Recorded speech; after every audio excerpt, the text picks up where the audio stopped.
This episode is brought to you by Shopify. Forget the frustration of picking commerce platforms when you switch your business to Shopify, the global commerce platform that supercharges your selling wherever you sell. With Shopify, you'll harness the same intuitive features, trusted apps, and powerful analytics used by the world's leading brands. Sign up today for your $1 per month trial period at shopify.com/tech, all lowercase. That's shopify.com/tech. Hey guys, welcome to this week's podcast episode, and I'm really happy to have today's guest, Cathy Baillargeon, and she's dubs herself as the Chief Cathy Officer, which we'll find out more about what that means. But she's going to talk to us all about, business, entrepreneurship, how to land clients, and shedding your employee mindset for bigger things, delegation, solopreneur to CEO. And I'm really happy to have guests such as Cathy on the show to add some spice to the traditional content. So Cathy, welcome. Thank you so much. It's a pleasure to be here. Yeah. So one thing I'm very curious about is, what is Chief Cathy Officer or Virtual Cathy? What is that? So Virtual Cathy is my US-based virtual assisting agency, and we support hundreds of small business owners and nonprofit organizations across the country, as well as several other countries. And, it's just a play on words. Why be in business if you can't have a little bit of fun with it? My team of 20 VAs on my team, a lot of them, they like to dub themselves Cathys, right? Virtual Cathy, they're Cathys. So I am Chief Cathy Officer over my team. Yeah. So, and I love how if you can make it funny or, kind of create a play, it makes things more enjoyable as opposed to just, kind of dry and serious.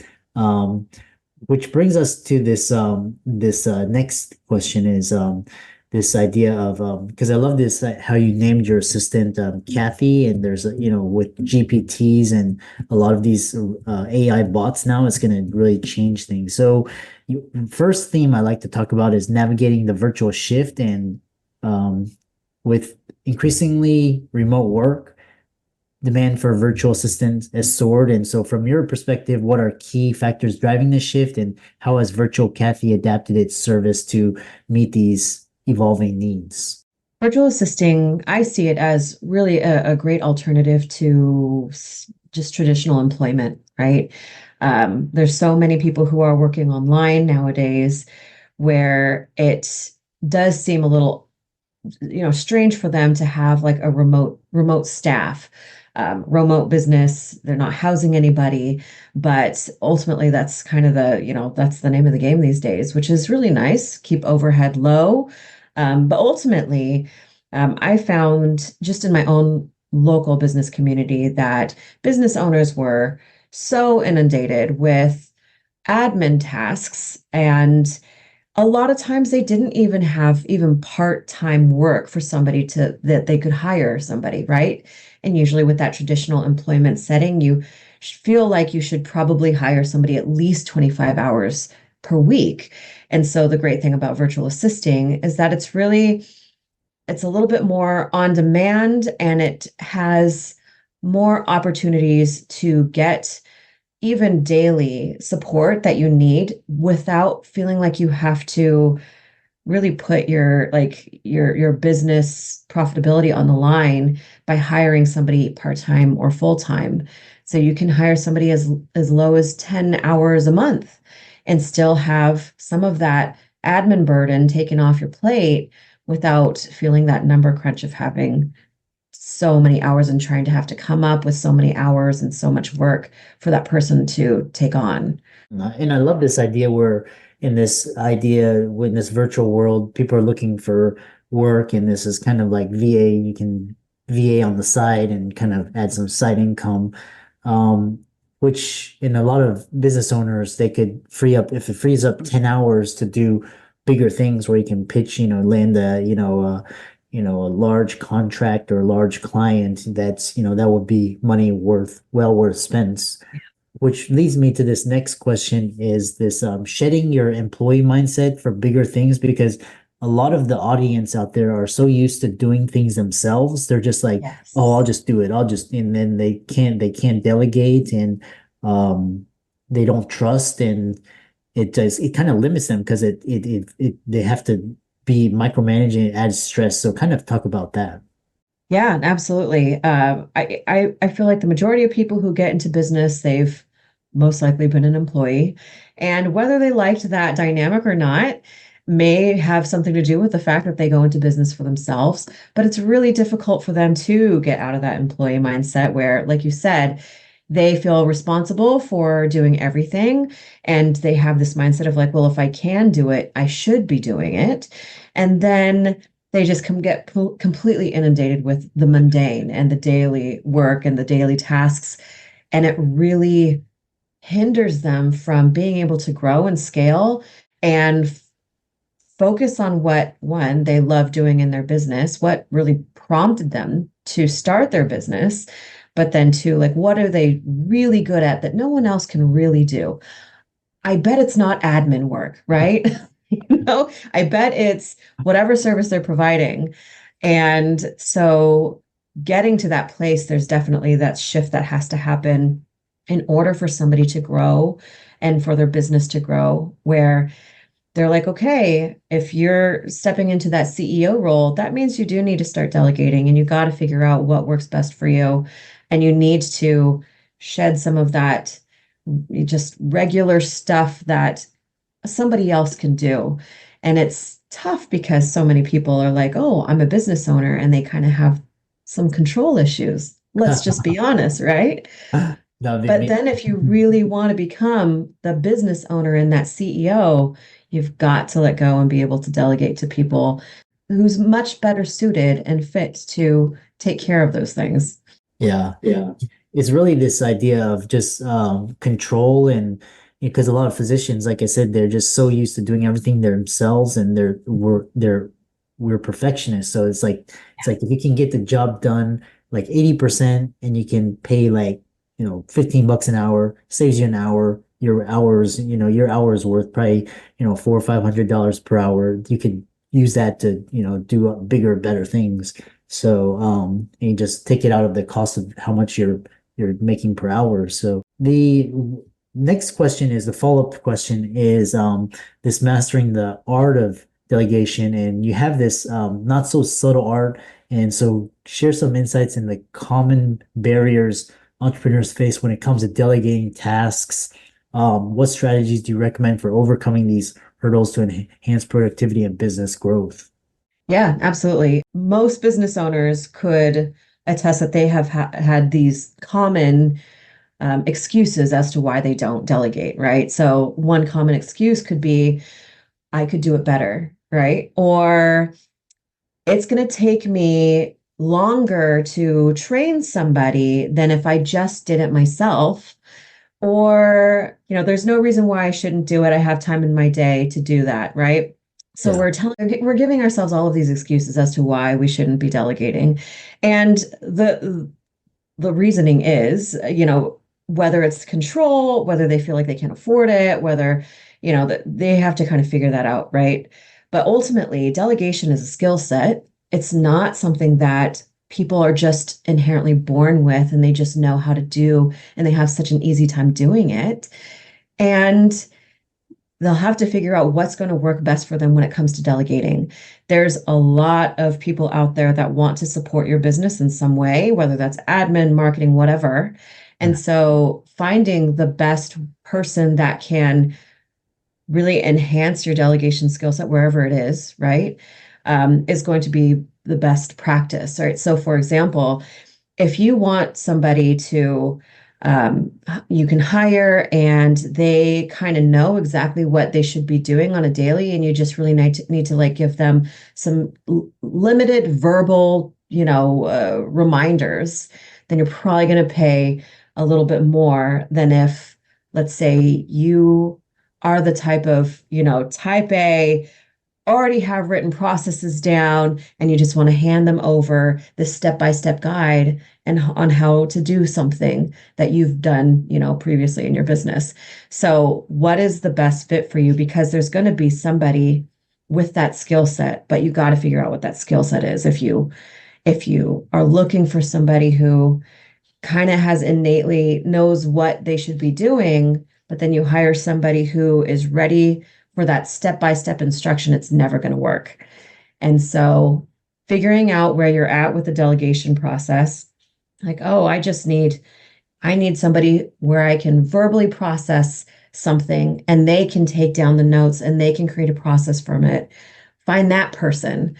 Or again, if you already have processes and documentation in place, find the person that has that reading comprehension level and they can just take what you have and just improve on it. Yeah. So well said. And the other question I have is one of the common frustrations I have, me and my colleagues sometimes we're hanging out over like coffee or beer or, dinner, and they talk about this when they work with somebody. And it's kind of like they have this vision in mind and they work with somebody and they talk about this thing where the assistant or the editor comes back to them with like a list of questions and then they answer those questions and it's still not clear. And so there's more questions. So that back and forth kind of decreases the efficiency. What is your best piece of advice for situations like that? Is it the owner not communicating well, or is it the VA or the editor needs more training? What's going on there? Because that back and forth really eats into a lot of things. That's a great question. It's going to really largely depend on how long their working relationship has been, right? So if they're new out of the gate, it should be pretty normal for them to ask more questions at the very beginning of things Yeah. and kind of feel out what those expectations are on both sides. But if it's just question after question after a lengthy time of working together, that can be quite an issue and probably something that definitely needs to be addressed. So, the best course of action for any question that a contractor, somebody that you hire to help you in whatever manner, is that any question that they ask of you, they should be documenting, right? Create on their end some kind of procedure manual so they have this documentation to look on based off of preference and whatever the case may be. So then they're not constantly asking questions as time goes on, because as somebody gets into that role longer, they should be able to get a little bit more proactive and do a little bit more research. There's people who are born with this kind of proactiveness and the resourcefulness where they can probably find a lot of what they're doing on Google, on YouTube, resources abound, right? Yeah. And then there's people who don't have that resourcefulness and they kind of lean onto the person that hired them to answer all the questions that they have. So ultimately, it's on the person who's been hired, it's on them really to be able to collect as much information as possible at one time, so then they're not consistently bothering or taking the time up of their client. But it's also the client's responsibility for them to talk about their expectations and if they have more information that they need to give, to try and do that up front. Yeah. Yeah, I love that. And then maybe it's like kind of like time to move on or change because like I had a VA and editor 2 or 3 years ago, and it was like, you answer the question and you kind of be proactive in what they're thinking and you just put it, and then they came back with even more questions. And then so I switched to software now, AI software now, and it's a lot cheaper and it's more efficient and get done. Which brings me to my next question is, where do you see this area of virtual assistant and AI? Is AI going to replace them? Are they going to coexist? I'm curious to hear your thoughts. That is a great question, and one that my industry specifically is, there's both sides. People are freaking out about it. Other people are welcoming it with open arms, right? I believe that there's always going to be opportunities for humans to be supporting other people in business and wherever. I believe there's going to be just advancements in technology where there's some niches that it just may make way more fiscal sense to utilize an AI program versus somebody else, like the editing, for example, video editing or whatever the case may be. However, and that's more like along the technology side of thing. However, there's so many other areas where people want either that human connection. So if virtual assistants are doing more on the customer service base, or they're kind of that gatekeeper between their client and their clients, it's really hard for AI to take that on without it feeling too robotic. Writing, copywriting, there's so many programs out there via EA where copywriters are feeling threatened or at risk for, losing their jobs. But ultimately, there's always going to be a human element that people are going to want. And as AI continues to increase, that distinction is just going to get more and more prevalent. And so there's always going to be people who are going to want more of that human touch, human element, human voice that AI can't provide. That's interesting. And I've heard instances where there's agencies and kind of I'm sure, such as there's agency and then they have their team of VAs and they kind of go and get the clients and the contracts and the projects and they kind of divvy it up with among the VAs. And also like they also know how to use AI so they can use their AI tools with the VAs and kind of make it very efficient. So Absolutely. And we use the AI programs for some tasks specifically, which is only a benefit to our clients because as we are time-based, ultimately it just means that we'll have more time to do other tasks to take off their plate.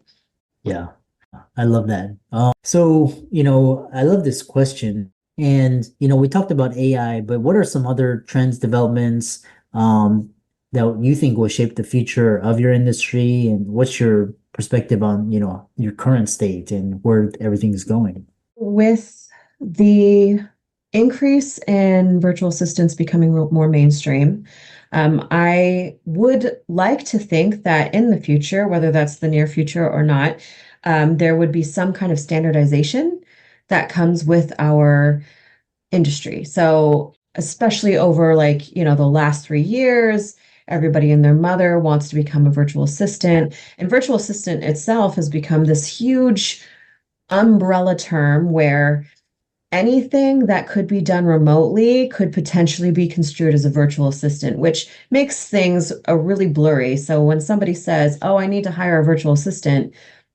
maybe not. We have no idea, right? Because there's so many things that could be categorized as that. So, even like a podcast editor, some people might be calling themselves virtual assistants or virtual VA editor, whereas that was its own role. I've had graphic designers call themselves graphic design virtual assistants. So it's just become kind of just this smorgasbord of all of these different types of jobs that are ultimately like freelancing or whatever.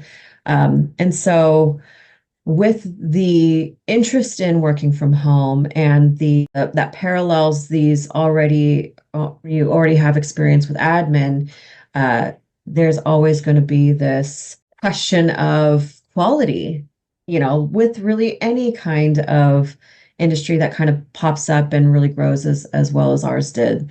So hopefully that standardization comes into play. Like any industry, there's going to be people who really shine and stand out versus people who do not provide a great service. And so for us, we're always looking to, again, utilize programs and up-level the skill sets of our VAs to ensure that what skill set we have to offer our clients is applicable and we are able to do things efficiently and that they feel that the value that they receive from the VA that they have is well worth the cost of it. Yeah, that's my hope and goal though, is some kind of standardization to the industry. Yeah. And how can people find out more about your work and your social media and your company? Sure. Our website for people who are looking for virtual assistants is virtualcathy.com. That's Cathy with a C. And we also have an education branch for people who are interested in learning to become virtual assistants, which is virtualcathyacademy.com. And then you can find us on Instagram, TikTok, Facebook under Your Virtual Cathy. Yeah. And for all the audience out there, let's thank Cathy for coming on. Give her a like and follow on her social media. Check out her company website. And with that, thanks so much for coming on. Thank you so much. I really appreciate it.